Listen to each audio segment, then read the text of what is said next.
ఈ నెల 15న మనకు మహాశివరాత్రి రాబోతుంది. అయితే ఈ రోజున మీరు మర్చిపోకుండా ఏంటంటే బీరువాలో ఈ యొక్క ఆకుని పెట్టండి. ఇలా పెడితే మీ బీరువా నోట్ల కట్టలతో నిండిపోతుంది.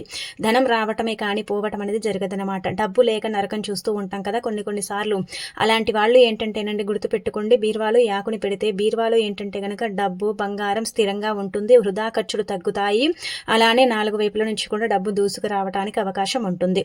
మనం కొన్ని సార్లు ఏంటంటే బీరువాలో డబ్బు పెట్టామనుకోండి, వెంటనే తీయాల్సిన సిచ్యువేషన్ అనేది మనకు వస్తూ ఉంటుంది. అంటే అలా ఖర్చు అయిపోతూ ఉంటుంది. వృధా ఖర్చులు ఎక్కువగా పెరిగిపోతూ ఉంటాయి. ఏం చేయాలో అర్థం కాదు కదండి.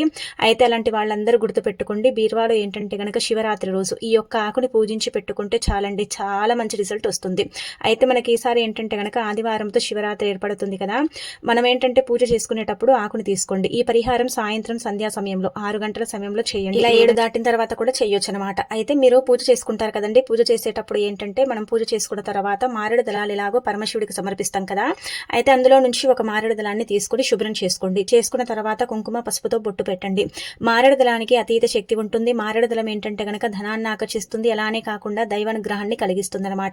మారేడు దళం అత్యంత శక్తివంతమైనది కాబట్టి మారేడు దళంతో చేసుకునే పరిహారాలన్నీ కూడా మనకు పనిచేస్తాయని పురాణ గ్రంథాల్లో చెప్పడం జరుగుతుంది. అందుకే మారేడు దళాన్ని పూజించి ఆ తర్వాత దానికి పసుపు కుంకుమలతో బొట్టు పెట్టి ఆకుని పవిత్రంగా భావించి మీ ఇంటి బీరువాలో దాచుకుంటే చాలండి, ఇంకా ధనం వస్తూనే ఉంటుందన్నమాట.